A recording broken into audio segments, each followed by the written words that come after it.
You want to do this? Let's do it, buddy. Cool. Tim, thanks for joining me, man. I appreciate it. Oh, I'm happy to be here, man. Thanks for having me on. Absolutely. All right. So I wanted to have you on here. So actually, and I'll have you introduce yourself here, but I wanted to have you on here because you and I talked about when you were transitioning from Constant, became part of FlexJet, and taking some of the safety reporting systems that you had in place and those processes, and you had gotten them dialed in. And then when you moved into FlexJet, we were just talking through some of the challenges you ran into, and also how you made some changes and kind of got those new processes in place. So if you can, please introduce yourself, who you are, what you do, and then also let's dive into this because I want this to be practical so anybody else that's in a safety role or maybe director of maintenance or business owner could keep some of these things top of mind. For sure. So Tim Wade, I'm the Director of Environmental Health and Safety for FlexJet. And if you're part of a flight company, that would essentially mean that I oversee our ground safety portion. And then we have a Director of Flight Safety that oversees our flight safety and our pilots as well. Started off in aviation back in 2007. I was working Apache helicopters in the Army. And then I transitioned out and started building my career to 2016 when I came over to Constant Aviation as their EHS manager, and worked for Constant all the way up to a director of environmental health and safety just prior to us being acquired by our sister company, FlexJet. So it was essentially a great move on FlexJet's part because the board and Ken Rickey, I've always felt like they're almost able to see into the future. They're really good at reading the water and seeing where the industry is going. And they saw the enormous shortage of mechanics coming down the pipeline. They know more retiring than coming into the pipeline.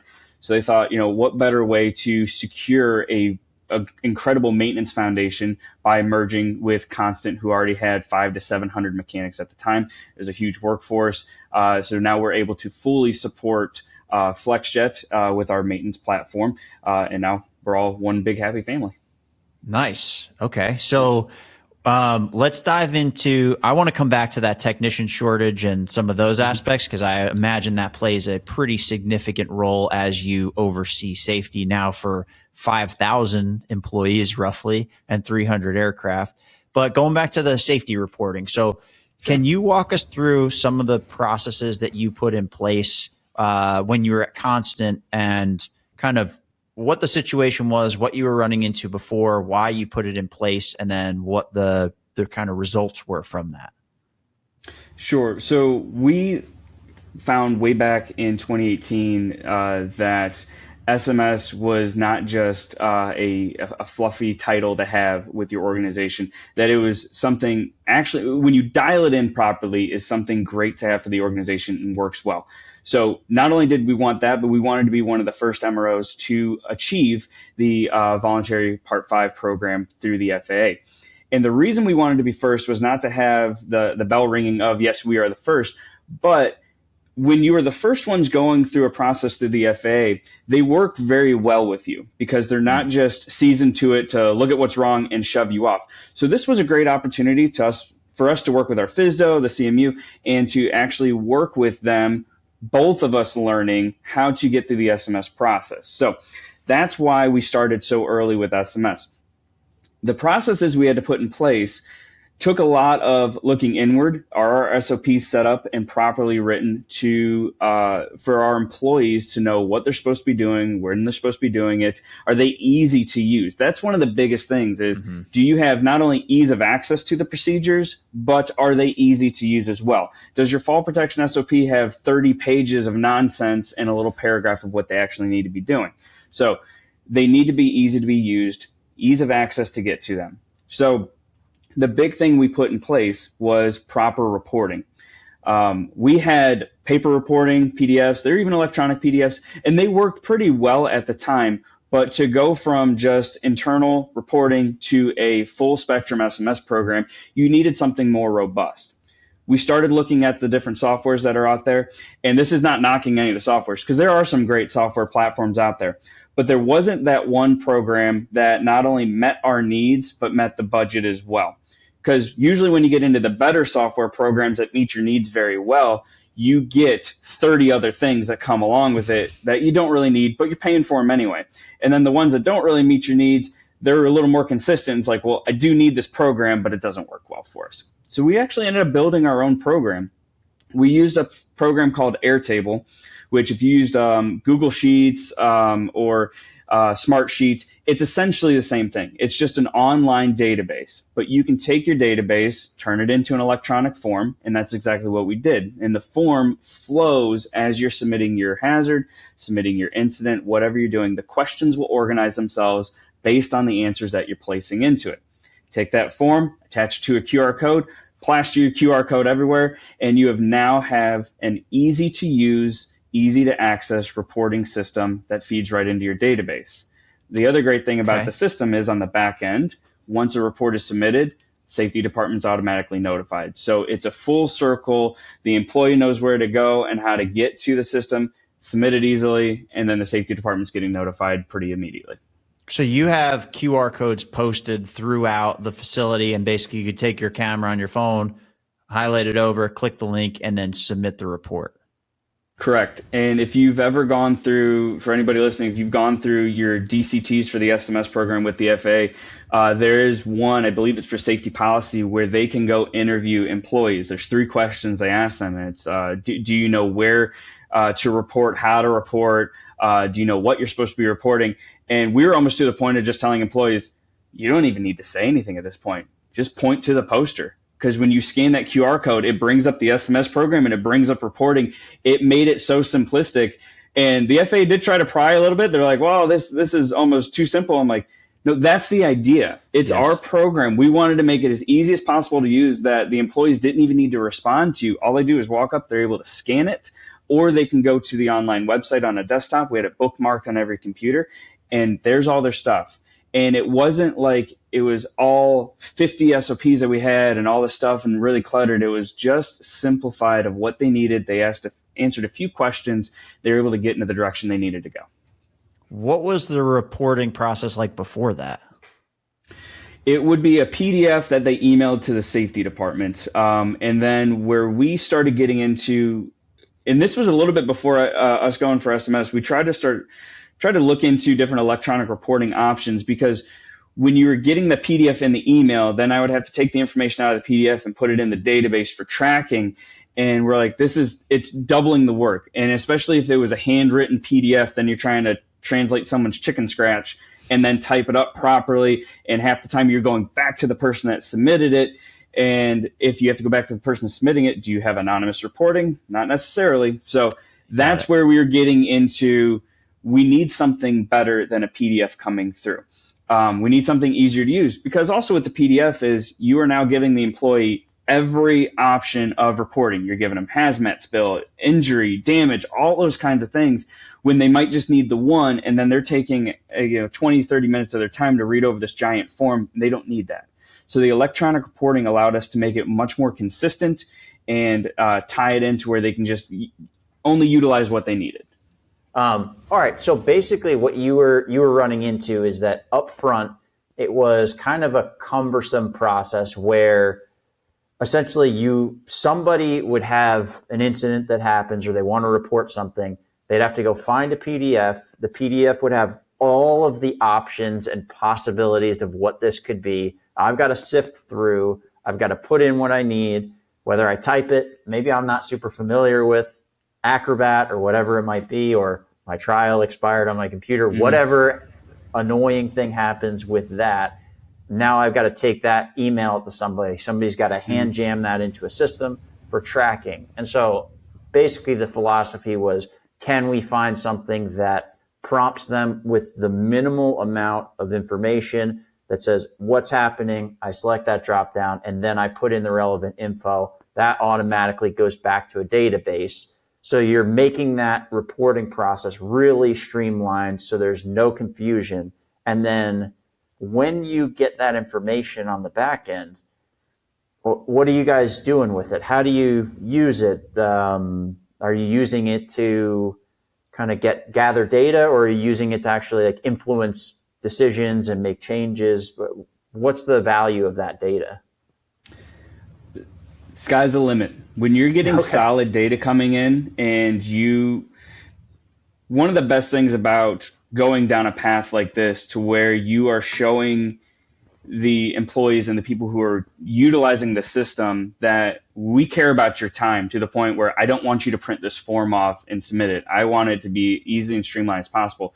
They're going to realize that you actually have their best interest at heart, and you're going to start getting more quality data. You're going to get those better reports coming through that are actually usable. You're going to get those hazards that have some solid data, and you can actually go do an investigation. You can go make improvements. So what we were doing with the data at the time, multiple different things. Are we looking at improvements for the organization? Somebody submitting a hazard that the lighting in their shop is bad, and we need to improve their work area.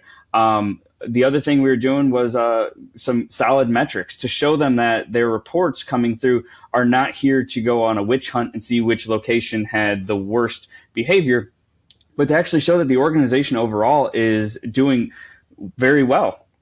Or do we have an area of risk that we need to focus on a little bit more? So the metrics were a big part of it, and we were actually able to use the metrics in a couple different areas. We were able to use it with insurance companies, because the insurance company wants to have solid data of how the organization is doing to work on your rate. The sales team was able to use it with customers when they go, hey, I'm going to trust you guys with my multi-million-dollar aircraft. How much damage have you had? And we can go, hey, we have had damages. It was a transparency that the customer appreciated. And I think a lot of MROs might look at it and go, why are you telling your customers that you've damaged airplanes before? I'm like, everybody does. Everybody does. It's, are you able to step up and go, yes, we have had issues. We have learned from issues. We have revamped the training. And this is the timeline on how we did it. And here's our metrics now. It's one thing to have a mistake.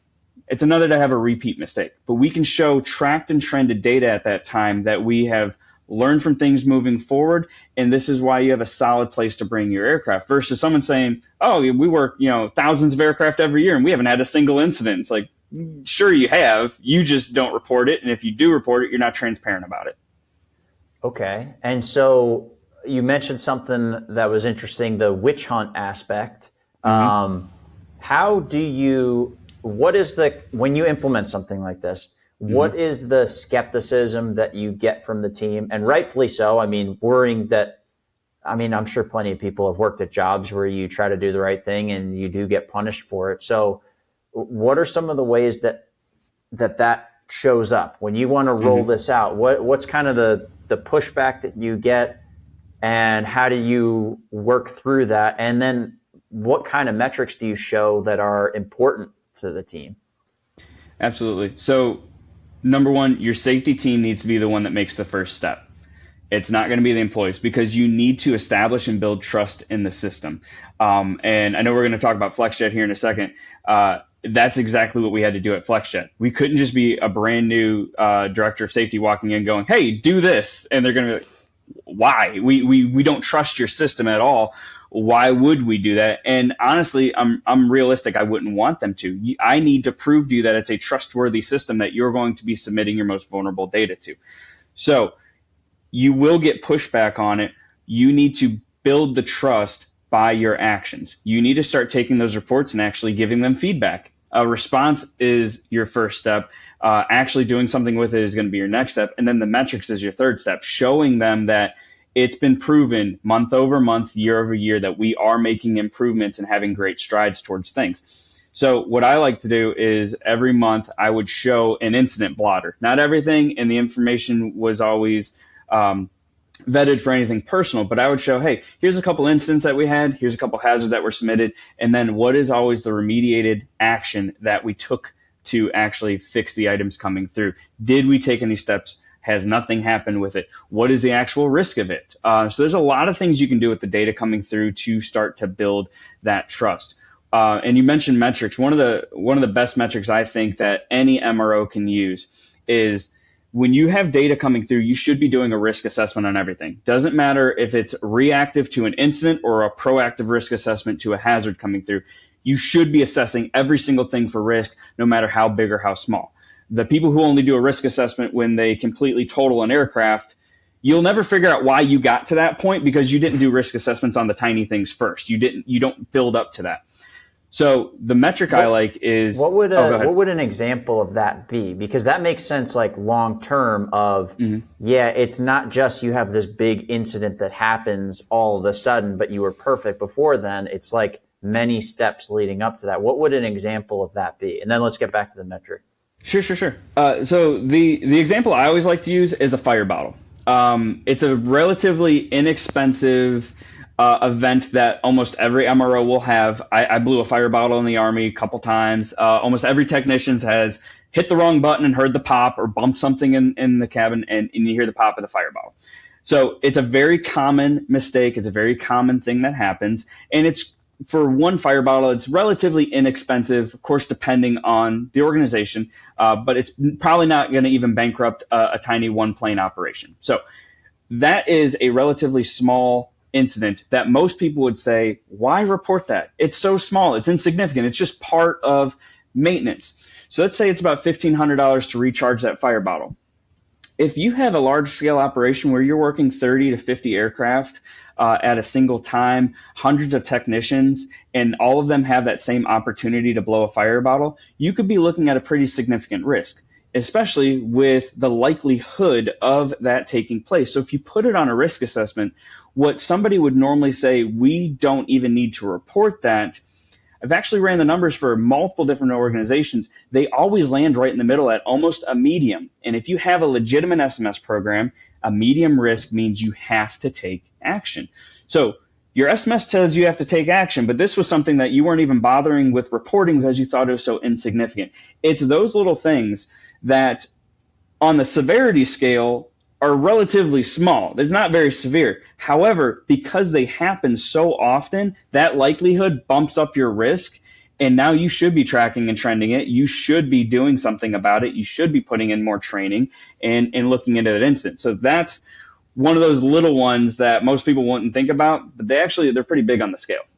And that's where the rubber kind of meets the road with this, right? Because if you have a simple reporting structure and it's easy to actually report something like that, for somebody to take legitimately 1 to 2 minutes to scan a code on the wall, to fill out a form and put it in, it's relatively easy. Whereas somebody can make the case and say, hey, it's not worth my time that this takes me 30 minutes to an hour to report something that happens all the time.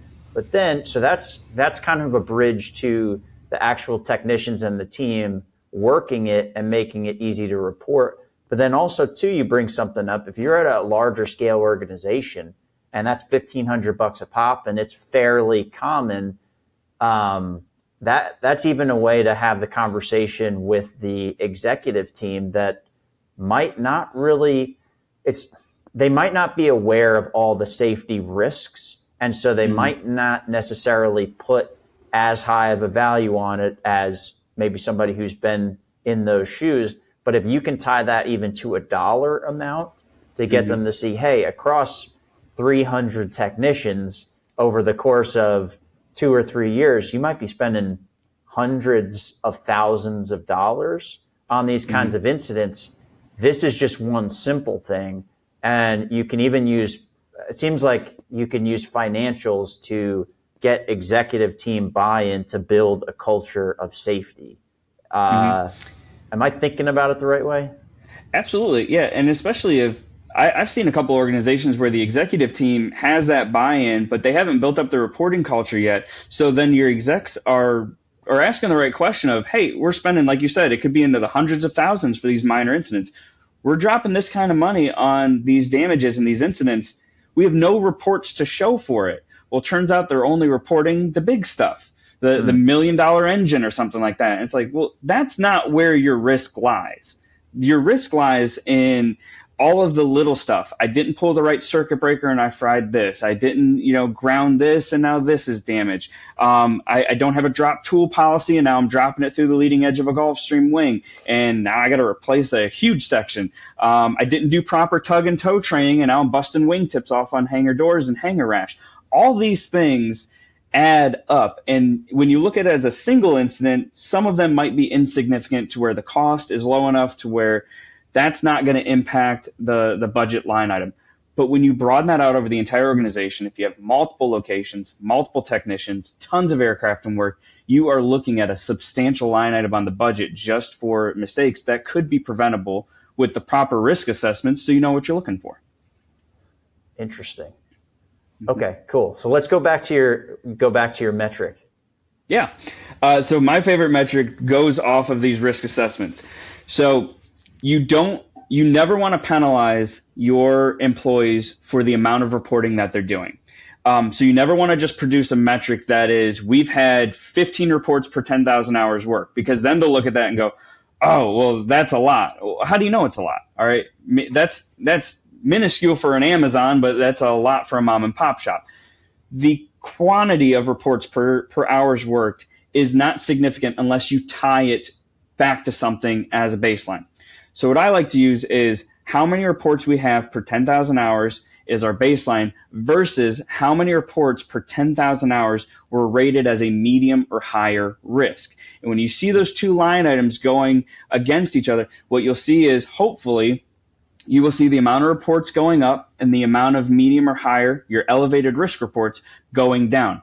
That shows you two things. We're improving because our elevated risk is going down, but we also have a solid reporting culture because our reports are going up. And it will also give you a couple flags to look for to see if your reporting culture is shifting. If you see the two lines starting to come together, that will show you that for every couple reports we're getting in, we are seeing an increase of elevated risk. So that's kind of a yellow flag. Why are we seeing an increase in these elevated risks? Our lines are starting to come together. When those lines cross, that means every report you're receiving in is a medium or higher risk, and you now have a very risky situation on your hands. So it gives you good predictability down the line when you can start seeing those metrics move together. Interesting. So you're seeing you're getting insight into two different factors. One, the reporting culture and whether that's working, and then also, are we actually getting safer or less safe over time? Correct. So when you mentioned actually like having the conversations with the team members that report these, right? Like, hey, you reported this. We're either working towards it or here's the situation.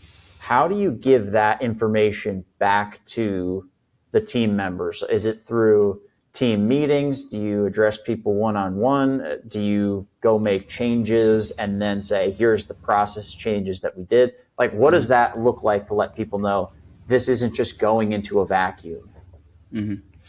Well, the first thing you need to do is when the initial report comes through, depending on what it is, obviously if it's I scraped my knee on something and I got a Band-Aid out of the first aid cabinet, there's not much that you need to track and trend from that. But your bigger ones, possibly tooling calibration, wrong sealant used, I don't know, there's a ton that you could put in there where more questions are going to be needed. First thing you need to do is what most would call an investigation, and I'm learning to not like that word. There's a great safety philosopher, I'll call him Simon Mayholm. He's out of the UK, and he calls it a learning review, because you want to learn from it. The idea is not, as we mentioned before, to go on a witch hunt and point blame and accuse somebody of doing anything, because most likely every mistake you made most likely did not intend to be a mistake when it originally happened. All right. Sure. I know there's some people who have a malice intent, but a mistake is just an unintended outcome of something that you meant to intentionally do. You wanted to do this and it had an unintended outcome, and now we need to figure out why that is. So you want to sit down and talk with them, and you want to make sure that the employee knows that this is not out to get you. We are trying to gather as much information as possible so we know, do we need to revamp training? Is something need changed? Were you properly equipped to do the job that you were doing? So that's the first part of the information. Once you do your full learning review and you get everything together, you have tons of different options to get them out.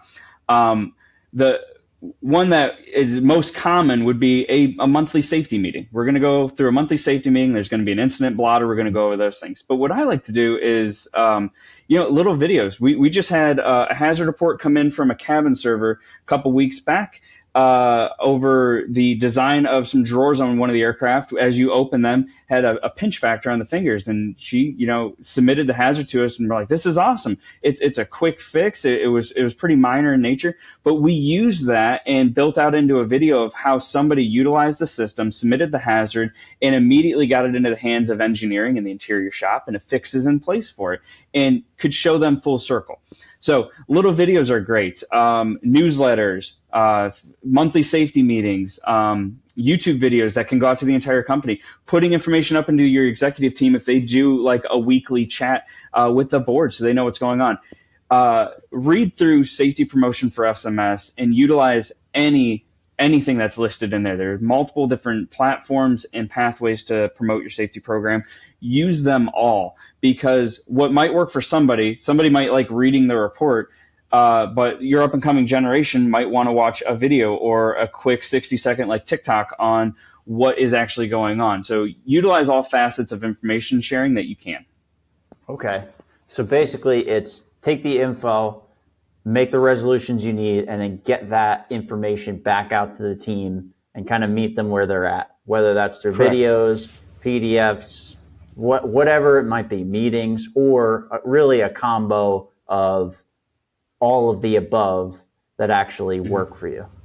Correct. One of the best tools any safety program and safety department can use to build and gain trust in the safety program is to properly utilize safety promotion and using every avenue possible to get your information back out, because that not only shows them that they were listened to, but that their concern had enough meat on the bone that something is actually being done about it.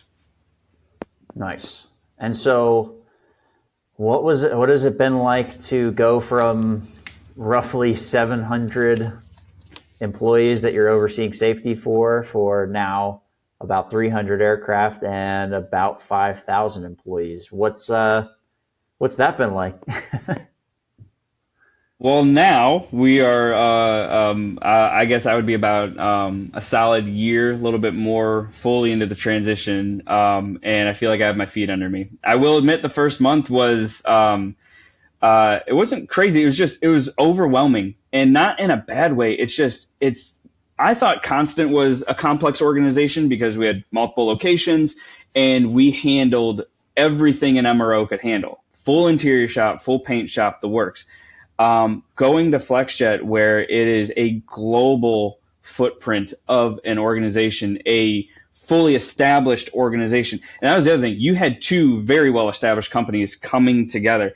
So, of course, there's probably going to be a little butting heads, I would imagine, but it was incredible. It was exciting. Every day was different. Getting to learn about a part of the business that you were involved with, but not working underneath. Because, like I said, we were sister companies.